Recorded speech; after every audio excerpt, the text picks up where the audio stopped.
मथुरा में Yamuna express way पर चलती बस बनी आग का गोला। 60 यात्रियों ने उतरकर अपनी जान बचाई। कानपुर से दिल्ली जा रही थी private double decker bus. Kanpur में क्राइम ब्रांच और पुलिस की बड़ी कार्रवाई। एनकाउंटर में लूट का एक आरोपी गोली लगने से घायल, 2 बदमाश फरार हो गया। उन्नाव में बेकाबू होकर दुकान में घुसा डंपर ड्राइवर गंभीर रूप से घायल, दुकान की दीवार भी ढह गई। झारखंड के चाईबासा में सुरक्षा बलों नक्सलियों के बीच मुठभेड़, कई नक्सलियों के मारे जाने की खबर। एनकाउंटर जारी। जम्मू कश्मीर के पुंछ में हाई अलर्ट, सुरक्षा बल जगह जगह सर्च ऑपरेशन चला रहे, वाहनों की तलाशी भी ली जा रही है। गणतंत्र दिवस को लेकर जम्मू कश्मीर के रामबन में सुरक्षा बढ़ा दी गई है। NH-44 पर सुरक्षा बलों ने गश्त तेज की। नोएडा में युवराज की मौत के मामले में दूसरी FIR, बिल्डर अभय कुमार, संजय कुमार, मनीष कुमार, अचल बोहरा और निर्मल कुमार पर नामजद मुकदमा दर्ज। सिलीगुड़ी में बीजेपी कार्यकर्ताओं की भूख हड़ताल। पश्चिम बंगाल सरकार के विधायक विकास फंड में उपयोग में असहयोग का विरोध किया। आज कोलकाता जाएंगे ईडी डायरेक्टर राहुल नवीन। आईपैक पर छापे के बाद दौरा, बंगाल के राज्यपाल से भी मुलाकात कर सकते हैं। बीजेपी सांसद राजीव प्रताप रूडी का बयान, बोले नागरिकता का मुद्दा पूरी दुनिया पर लागू है, हर देशभक्त इस मुद्दे पर बात करेगा और पीएम सबसे बड़े देशभक्त हैं। मनरेगा का नाम बदलने पर संदीप दीक्षित का केंद्र सरकार पर हमला। जवाहर भवन में कार्यक्रम, बोले गरीबों के अधिकार छीनने की कोशिश में सरकार। बीएमसी मेयर पद के लिए आज निकाली जाएगी आरक्षण की लॉटरी। अगर ST कैटेगरी के लिए पद तय होता है तो उद्धव गुट के हिस्से आ सकती है मेयर की कुर्सी। ठाणे में AIMIM कॉर्पोरेटर सहर शेख के ग्रीन मुमरा वाले बयान पर सफाई, कहा पार्टी का कलर ग्रीन इसलिए हरा, कहा समुदाय से कोई लेना देना नहीं था। सहर शेख के बयान पर शिंदे गुट के नेता संजय निरुपम ने निशाना साधा, का मुमरा में जहां तक केसरत तहती थी उसे हरा करने की धमकी दे रही है AIMIM।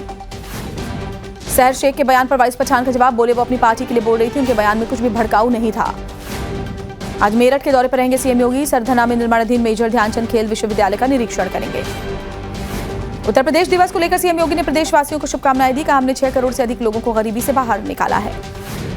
CM योगी ने कहा बेटी बचाओ बेटी पढ़ाओ अभियान के 10-11 साल पूरे हो गए, हमारी बेटियां अंतरिक्ष तक अपनी भागीदारी को सुनिश्चित कर रही हैं।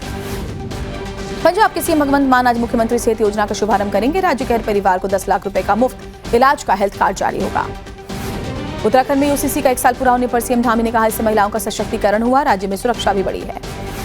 राजस्थान में डिस्टर्ब एरिया बिल पर गोविंद डोटासरा ने कहा यह राजनीतिक एजेंडे का हिस्सा, सरकारी और राजनीतिक गुंडागर्दी को कानूनी संरक्षण देना इसका मकसद है। मोशाला में बसंत पंचमी के दिन नमाज की मांग पर आज सुप्रीम कोर्ट में सुनवाई। सरस्वती पूजा के दिन जुम्मे की नमाज पढ़ने की इजाजत की मांग का मामला। मोशाला के ठीक सामने बनाया गया डेडिकेटेड कमांड सेंटर, पुलिस ने तैयार किया AI integrated drone system, CCTV से नजर रखी जा रही है। शंकराचार्य विवाद को लेकर अखिलेश यादव का बीजेपी पर निशाना, लिखा सत्ता जमा धर्म करने लगे तो वही कलयुग, धर्म के अपमान से सनातनी समाज आक्रोशित है। स्वामी अभिमुक्तेश्वरानंद सरस्वती के धरने पर बैठने का मामला, मेला प्रशासन ने नोटिस जारी किया, सरकार पर बदले की भावना से एक्शन का आरोप। मुरादाबाद में स्मार्ट सिटी प्रोजेक्ट की लापरवाही का शिकार हुई बुजुर्ग महिला, पेट में सरिया घुसने से बुरी तरह घायल हो गई, गंभीर हालत में अस्पताल में भर्ती। बाराबंकी में अतिक्रमण पर प्रशासन का एक्शन, अवैध प्लॉटिंग पर बुलडोजर, कार्रवाई के दौरान बड़ी संख्या में पुलिसकर्मी तैनात। नोएडा में फर्जी फाइनेंस रैकेट का भंडाफोड़, 3 छात्र गिरफ्तार, 5 लग्जरी गाड़ियां, 28 फर्जी दस्तावेज बरामद। नोएडा में मामूली विवाद पर ढाबा संचालक पर हमला, दबंगों ने कार के बोनट पर लटकाकर करीब 1.5 किलोमीटर तक कार दौड़ाई, पीड़ित बुरी तरह से घायल। हरदोई में ट्रैक्टर ट्रॉली से टकराई तेज रफ्तार गाड़ी, टक्कर के बाद कार में आग लग गई, कार सवार लोगों ने कूदकर अपनी जान बचाई। यूपी के सुल्तानपुर में जंगली सुअरों के लिए लगाए गए जाल में तेंदुआ फंस गया, इलाके में हड़कंप, वन विभाग की टीम ने रेस्क्यू किया। कानपुर में शादी का झांसा देकर ठगी का मामला, आरोपी बैंक कर्मचारी बताकर दोस्ती की थी, FIR दर्ज कर तलाश में जुटी पुलिस की टीम। सहारनपुर में चाइनीज मांझे को लेकर पुलिस अलर्ट पर, ड्रोन कैमरे के जरिए सर्विलांस, पुलिस ने जागरूकता अभियान चलाया। आगरा मेसन कॉलेज की बिल्डिंग की हालत खराब, 200 करोड़ की लागत से बनी इमारत में दरारें, कांग्रेस ने गुणवत्ता पर सवाल खड़े किए हैं।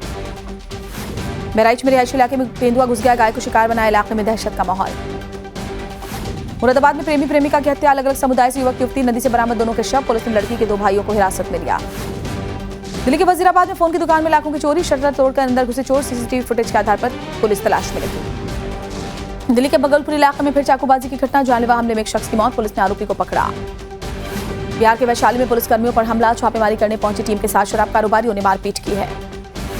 पटना में पुलिस अपराधियों के बीच मुठभेड़, जवाबी फायरिंग में बदमाश के पैर में गोली लग गई। उज्जैन में आबकारी विभाग की बड़ी कार्रवाई, करीब 95 लाख रुपए की देसी शराब को नष्ट किया, बुलडोजर चलाकर नष्ट की 2367 पेटी शराब की। मध्य प्रदेश के बुरहानपुर में भीड़ ने मनचले की पिटाई कर दी, बारात में शामिल महिला से अभद्रता करने का आरोप, कान पकड़कर माफी मांगी। इंदौर में मैन हॉल में गिरी युवती बुरी तरह घायल हो गई, सड़क पर चैम्बर का ढक्कन खोलकर सफाई कर रही थी। छत्तीसगढ़ के कवर्धा और महासमुंद में चूहों ने भारी मात्रा में धान खा लिया, दुर्ग जिले में कांग्रेस कार्यकर्ताओं ने विरोध में चूहों की बारात निकाली।